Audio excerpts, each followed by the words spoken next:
when you think of the staggering symbols that the Indians produced, I mean, the dancing Shiva, for example, we've never produced anything as comprehensive as this. The dancing Shiva, those little bronze statues, it is the Shiva with 4 arms dancing with 1 foot raised.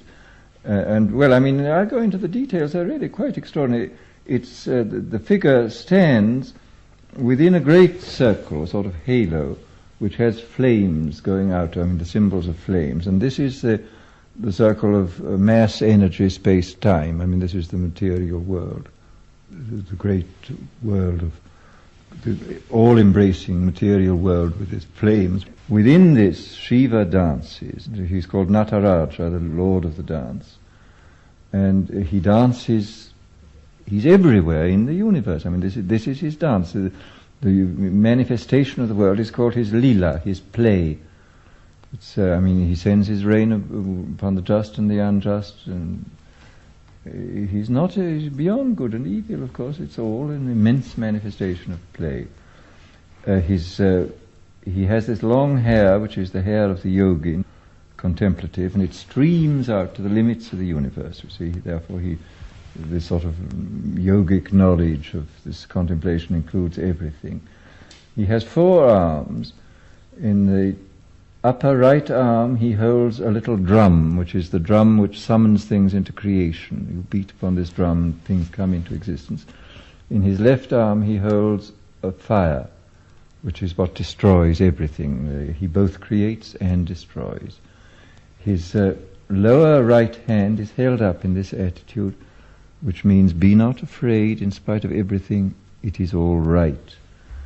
The other hand points down at his feet, and 1 foot is planted squarely on the back of a repulsive dwarf, this infinitely powerful dwarf called Muyalaka, I think his name is, who is the ego, and he has to break the back of the ego, you see.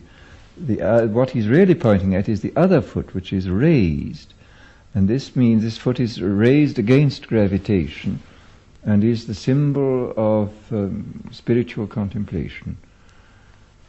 The whole thing is there, you see. I mean, the world of space and time and matter and energy, the world of creation and destruction, the world of psychology. I mean, how do you get out of this? I mean, if you don't break the back of the ego, you're lost, and if you don't practice contemplation, there will be no liberation for you. I mean, we don't have anything remotely approaching such a comprehensive symbol, which is both cosmic and psychological and spiritual. I mean, it is really most unfortunate that we have such miserable symbols. It's part of the regular Hinduism, but it is specifically Shivite. And then one of the manifestations, of course, is called Bhairava of Shiva, who is also dancing, but he dances in cemeteries. And I mean, to remind us that the dance of life isn't always very jolly. I mean, that he dances just as much in misery and death as in life and elation. I mean, this has to be accepted. And of course, again, it's only by the lifted foot that we can accept it.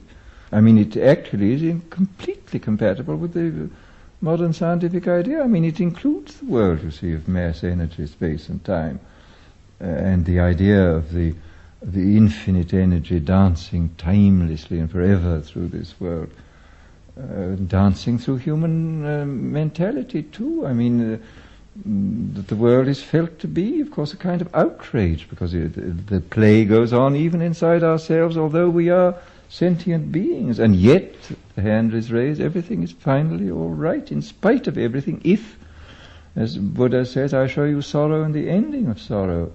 The ending of sorrow is putting your foot on the back of the dwarf and raising the other foot in against gravity into the state of contemplation. I mean, the whole thing is there, stated in this single, extremely elegant. I mean, these Shiva images from the south of India are very, very elegant. They're most beautiful pieces of sculpture, the best of them.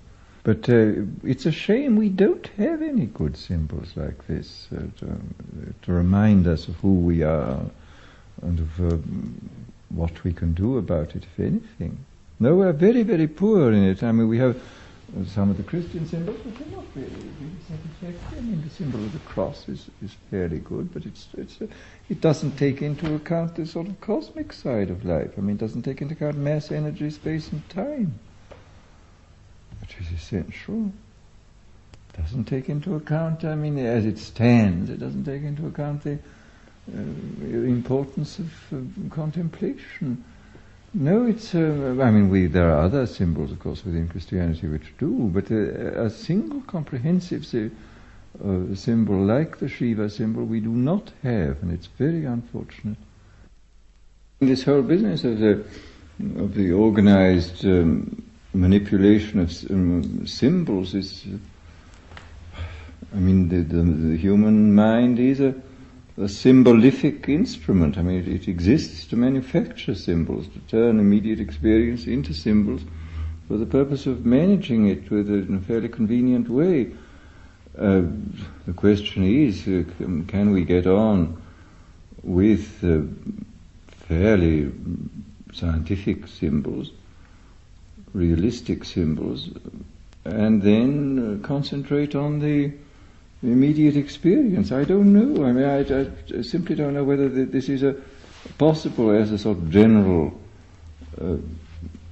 attitude towards the world. I think it's certainly possible in isolated individuals, but whether in fact it will ever turn out to be something which appeals to great numbers of people, I have no idea.